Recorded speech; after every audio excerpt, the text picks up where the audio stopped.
Hello, my name is Julian Hernandez, and I'm a junior at California State University, Sacramento in the computer science department. And today I'm going to show you how we can use computer vision to search for uncollected litter. And there's plenty to be found.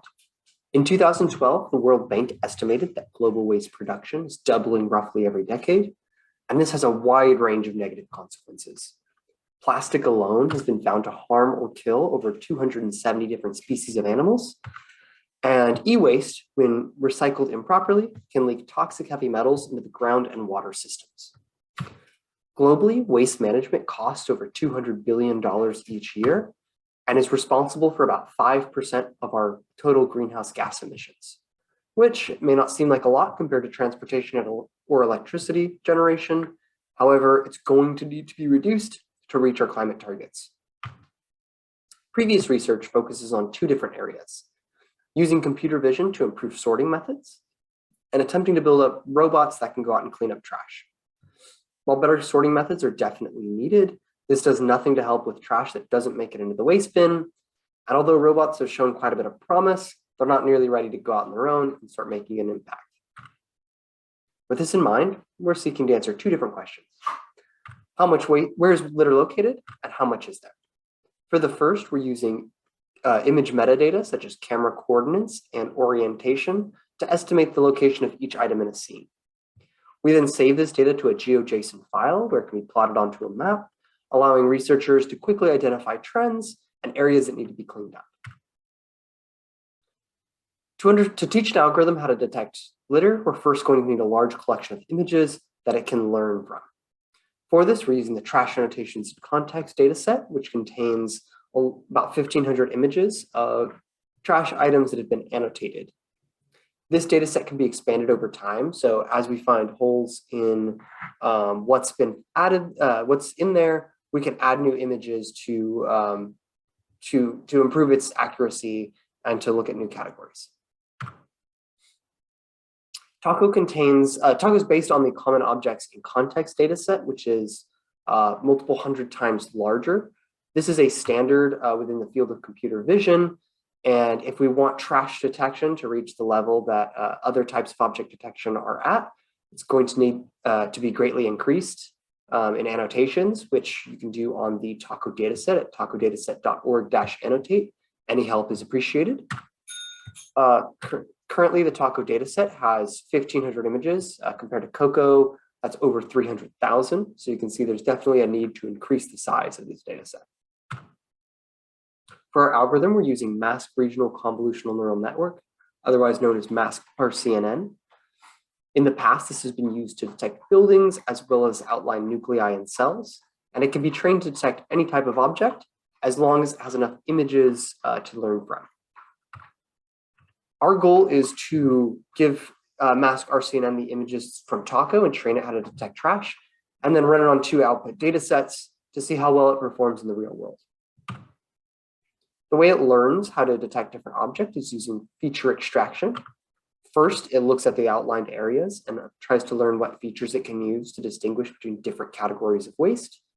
This can be things like color, shape, size, and texture.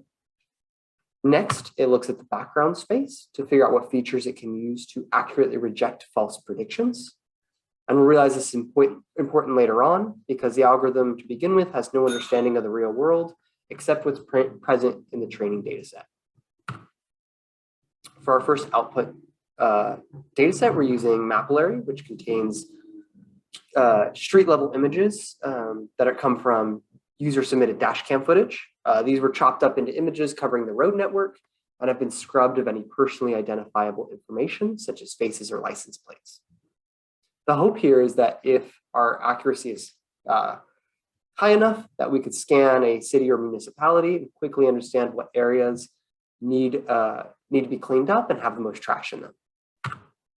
For our second output data set, we're using images collected of trash at the California State University Sacramento campus. In total, we have about 150 images here. And these were collected by hand, and they're similar to what a volunteer organization would clean up on their own or could collect on their own as they're cleaning up trash. To measure how well our model performs, we add up the totals for 4 different categories: true positives, which are accurate detections; true negatives, which are background space; false positives, which are items that have been mislabeled as trash; and false negatives, which are items that have been missed.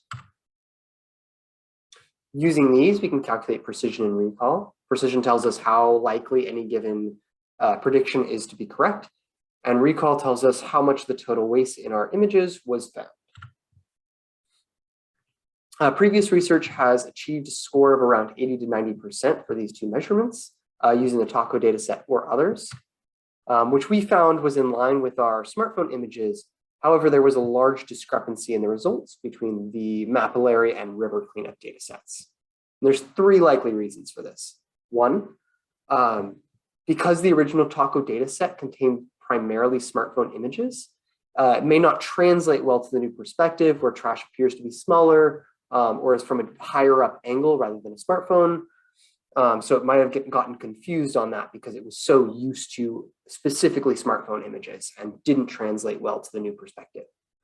Secondly, because the cameras are mounted on vehicles, they're inherently going to be further away from the trash they're trying to detect than someone standing right next to it with their phone. This means that the objects are going to appear smaller and have less pixels, so the detections will become a lot more noisy. And lastly, and most importantly, we found a large amount of false positives with unfamiliar objects.